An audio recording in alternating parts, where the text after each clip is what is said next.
जोड़ा हुआ है, वो कौन है? धर्मी है। हालेलुया। धर्मी हमेशा, मैंने बताया धर्मी का एक सही पहचान क्या होता है? दूसरों की भलाई के बारे में सोचना। यीशु को स्वर्ग में रहने में कोई तकलीफ तो नहीं था, पर वो हमें और आपको नरक में जाता हुआ देख नहीं सकता था। पाप के कारण हम नरक में जा रहे थे, इसलिए यीशु हमें बचाने के लिए, हमारे पापों से हमें क्षमा करने के लिए, उद्धार देने के लिए इस दुनिया में यीशु आया। हमारे लिए उसने कोड़े खाया। बाइबल क्या कहता है? हम यीशु के मार खाने से, उसके लहू बहाए जाने से हमारे पापों का प्रायश्चित हुआ है। Hallelujah, hallelujah.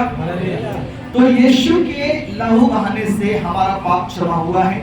जब हम यीशु के ऊपर विश्वास करते हैं कि यीशु मेरे पापों के लिए मारा गया है, मेरे पापों के लिए उसको ताड़ना मिला है, मेरे पापों के लिए उसने दुनिया में आकर इतना महान कष्ट उठाया, हाथ और पैरों में कील ठुकवा लिया, सीने में भाला खाया और सिर के ऊपर तार का मुकुट लगाया गया, ये सब मनुष्य के पापों के कारण।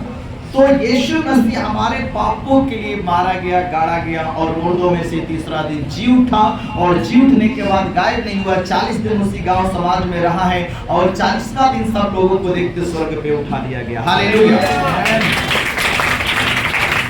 तो पहला नंबर, यीशु क्या है? धर्मी है।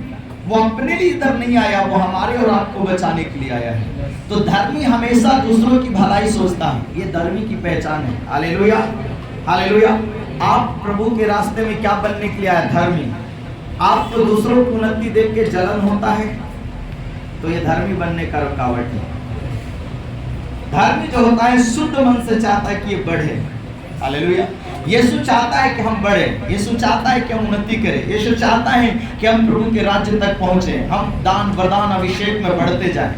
ऐसा देखकर प्रभु को खुशी मिलेगा, आनंद मिलेगा, वो जलेगा नहीं। हालेलुया।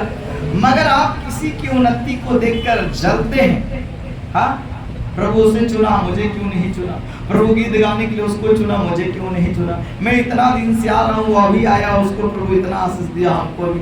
ये जलन है। हालेलुया। याद रखिए, परमेश्वर, ये जलन अलग है और परमेश्वर जो जलन रखता है वो अलग है। दोनों जलन में फर्क है। प्रभु बुराई के कारण जलन रख रहा है, मगर लोग भलाई के कारण जलन, ये कैसे आगे बढ़ रहा है, ये कैसे उन्नति कर रहा है, हम कहीं नहीं, हम भी तो उसी यीशु मसीह को मान रहे हैं, ये आगे बढ़ रहा है, हम कहीं नहीं बढ़ रहे। यहाँ भलाई को देख के तुम जल रहे हैं, मगर परमेश्वर बुराई को देख के जल रहा है। तो दोनों को जलने में फर्क है। हालेलुया। इसलिए वचन क्या कहता है? धर्मी अर्थात धर्मी यीशु मसीह पिता के पास हमारे लिए सहायक है। हालेलुया। हिंदू के लिए, मुस्लिम के लिए, सिख के लिए, ईसाई के लिए, दुनिया में जितने देश है, जितने जाति, जितनी भाषा बोले, सब के लिए, किसी एक जाति, किसी एक देश के लिए यीशु तो आया ही नहीं है, वो इंसान के लिए आया है। हालेलुया। और कोई भी इंसान अपने पापों से अगर प्रायश्चित चाहता है, पापों की क्षमा चाहता है, अपने जीवन को बदलना चाहता है, तो परमेश्वर के पास हमारे लिए एक सहायक है, अर्थात धर्मी यीशु मसीह। हालेलुया। तो पाप में जी रहे लोगों के लिए बहुत बड़ी आशा है, बहुत बड़ी खुशखबरी है, बहुत बड़ी आनंद की बात है कि आपको पाप क्षमा देने के लिए, आपको उस स्थिति से निकालने के लिए परमेश्वर के पास हमारे लिए एक सहायक है। और आगे, और वही हमारे पापों का प्रायश्चित है। और वही यीशु मसीह हमारे पापों का प्रायश्चित है। हालेलुया। यीशु ही हमारे पापों का क्या है? प्रायश्चित है। और केवल हमारे ही, और केवल हमारे नहीं, केवल मसीह के लोगों के लिए नहीं, जो मसीह में आए और विश्वास किए और बपतिस्मा लिए और कुछ महीने साल के बाद वो प्रभु से दूर जाके भटक गया और फिर से वही पुराना जीवन में पाप में जीने लगा, तो उनके लिए भी यीशु पाप क्षमा तो है, मगर साथ साथ कहता है पूरे संसार के लोगों के लिए भी है। हालेलुया। तो लिखा है पापों का प्रायश्चित है, और केवल हमारे ही नहीं वरन सारे जगत के पापों का भी। हालेलुया। सारे जगत, जगत का मतलब पूरा वर्ल्ड, पूरा विश्व, पूरी दुनिया। हालेलुया। तो केवल मसीह में भटक गए लोगों को ही क्षमा नहीं, उनको भी जो सारे जगत में इधर उधर होके रह के पाप में जीवन बिता रहे हैं, उनके लिए भी वो प्रायश्चित है। चाहे वो किसी भी देश का हो, किसी भी राज्य का हो, किसी भी जाति का हो, पढ़ा लिखा है या अनपढ़ है, कोई नहीं। यीशु मसीह के चेलों में ज्यादातर अनपढ़ लोग था। हालेलुया। यीशु मसीह खुद कोई विद्यालय नहीं गया। वचन कहता है लोगों ने, फरीसियों ने कहा, अरे ये तो कभी कोई विद्यालय नहीं गया, फिर भी इतनी ज्ञान की बातें कहां से बोल रहा है। लोग को बड़ा आश्चर्य हुआ, हम इतने बड़े बड़े कॉलेजों में, गुरुकुलों में पढ़े हैं और हमारे पास इतना ज्ञान नहीं है, और ये बढ़ई के बेटा यीशु जो कभी स्कूल कॉलेज का मुंह तक नहीं देखा है और इतना बड़ा ज्ञान की बात करता है। इसके द्वारा लोग चंगे हो रहे, इसके हाथ रखने से मुर्दे जिंदे हो रहे, इसके वस्त्र छूने से रोगी चंगा हो रहा है। हालेलुया। उस टाइम के लोगों को यही बात हजम नहीं हुआ। लोगों को फरीसियों के अंदर में जलन आ गया, ये काम तो हमारे द्वारा होना चाहिए था, पर एक बढ़ी के लड़का के द्वारा हो रहा है। हालेलुया। जो पढ़ा लिखा नहीं, हम इतने विद्वान और पढ़े लिखे, हमारे द्वारा ये काम नहीं हो रहा है। यही जलन के कारण तो यीशु को क्रूस पे चढ़ाया। हालेलुया। और वो जलन की आत्मा आज भी कई लोगों के जीवनों में काम करता है, याद रखें। हालेलुया।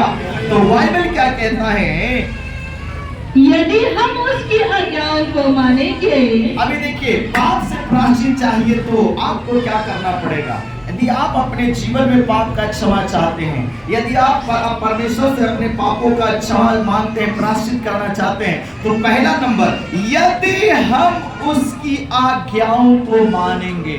यदि का मतलब होता है आप मान भी सकते हैं और नहीं भी मान सकते हैं, ये आपके ऊपर है। हालेलुया।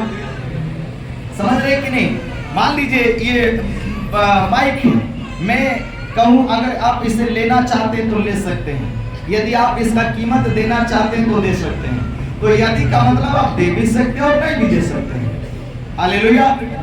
तो प्रभु ने हमें स्वतंत्र रखा है, तो मेरी आज्ञा को मान सकते हो और नहीं भी मान सकते हो।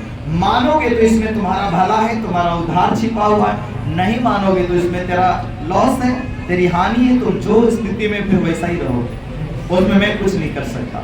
मगर आप प्रभु की आज्ञा को मानते हैं, उसके कहने अनुसार चलते हैं, तो आपको परमेश्वर मदद करता है, आपको उससे निकालेगा, आपकी सहायता करेगा। और डॉक्टर के पास इलाज के लिए जाइए, डॉक्टर कहता है ये नहीं खाना, वो नहीं खाना, फिर भी आप खाएंगे, तो आप डॉक्टर की बात को मान नहीं रहे, तो आपका बीमारी कैसे ठीक होगा। हालेलुया। तो अगर आप सही से इलाज कराना चाहते हो, ठीक होना चाहते हैं, तो जरूरत है कि डॉक्टर के दिए हुए मेन्यू को आपको फॉलो करना पड़ेगा, उसकी बताई बातों को आपको मानना पड़ेगा, क्योंकि वो जो कुछ बता रहा है वो आपके बीमारी से चंगाई के लिए ही, वो आपको लाभ के लिए ही बता रहा है। हालेलुया। तो वचन क्या कहता है, यदि हम उसकी आज्ञाओं को मानेंगे तो इससे हम जान लेंगे कि हम उसे जान गए हैं। तो इससे हम जान लेंगे कि हम उसे आज्ञा वही मानता है जो प्रभु को जान गया है।